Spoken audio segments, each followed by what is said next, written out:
ബൗദ്ധിക ജാട പ്രകടിപ്പിച്ചാലും ഈ കേരളം അതിനെയൊന്നും പരിഗണിക്കില്ല. താൻ എവിടെ നിന്ന് വന്ന് രാവിലെ കുറ്റിയും പറിച്ച്? കേരളത്തിനറിയാം ഇടതുപക്ഷ ജനാധിപത്യ മുന്നണിയുടെ കരങ്ങൾ സംശുദ്ധമാണെന്ന്.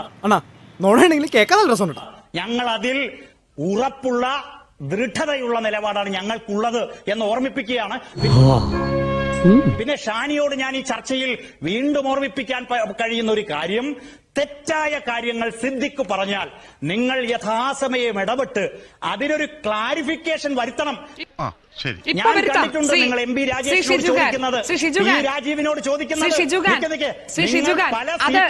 താങ്കൾ കേട്ടിട്ടുണ്ടല്ലോ. അതിൽ ഒരു കാര്യം കൂടി പറയട്ടെ, ഇത്രയും നേരം താങ്കൾ പ്രസംഗിച്ചത് ഞങ്ങൾ എല്ലാവരും ക്ഷമയോടെ കേട്ടിരുന്നല്ലോ. ശ്രീ ഷിജുഖാൻ, ഒരു വരി അങ്ങോട്ട് പറയുന്നത് കൂടി കേൾക്കൂ. അങ്ങനെ ഇടപെട്ടതിന്റെ കണക്ക് ഇത്ര സെക്കൻഡിൽ ഇത്ര തവണ ഇടപെട്ടു, ഇത്ര സെക്കൻഡിൽ ഇത്ര തവണ ഞങ്ങൾ സംസാരിക്കുന്നതിനെ തടസ്സപ്പെടുത്തിയെന്ന് ഇതേ CPM നേതാക്കൾ പ്രസിദ്ധപ്പെടുത്തിയതും താങ്കളുടെ ശ്രദ്ധയിൽപ്പെട്ടിട്ടുണ്ടോ? പാച്ചേട്ടാ, അവമാനിക്കരുത്. ഞാൻ നല്ലൊരു കുടുംബത്തിൽ പറഞ്ഞവനാണ്. നീ നല്ല കുടുംബത്തിൽ പറഞ്ഞു, ഞാൻ പിന്നെ മറ്റേ കുടുംബത്തിൽ പറഞ്ഞാണല്ലോ.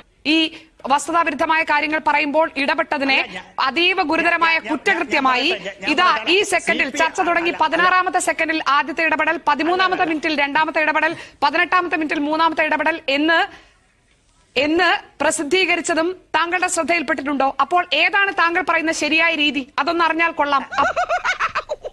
അപ്പോൾ ഇടപെടാമോ? അങ്ങനെയാണെങ്കിൽ താങ്കൾ പറയുമ്പോൾ പലതവണ എനിക്ക് ഇടപെടാനുണ്ട്, താങ്കൾ സംസാരിച്ച് കഴിയാൻ കാത്തിരിക്കുകയാണ്. ഏതാണ് നല്ലത്?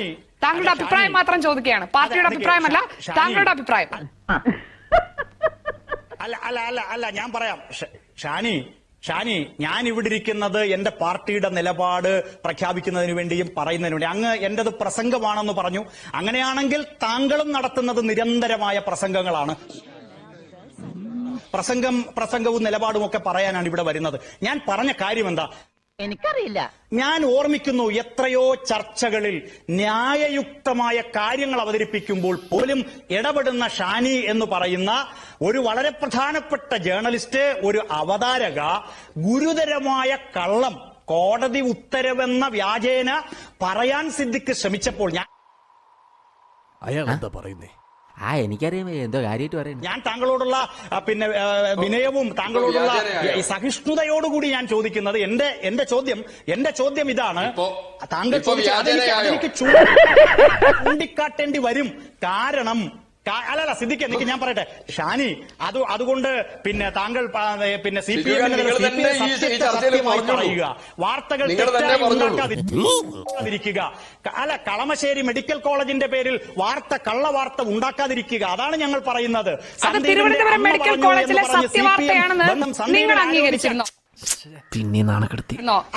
ശ്രീ ഷിജുഖാൻ, അല്ല, ഇതിങ്ങനെ ആവർത്തിച്ച് പറയുമ്പോൾ ഒരു പ്രശ്നമുണ്ട്. അത് റിപ്പോർട്ട് ചെയ്ത റിപ്പോർട്ടറുടെ വിശ്വാസ്യത അടക്കമാണ് നിങ്ങൾ ചോദ്യം ചെയ്യുന്നത്. ശ്രീ ഷിജുഖാൻ, നിങ്ങളുടെ പാർട്ടി പത്രത്തിന്റെ 1ാമത്തെ പേജിൽ നിങ്ങൾ പറഞ്ഞു അത് തിരുവനന്തപുരം മെഡിക്കൽ കോളേജ് അല്ല എന്ന്.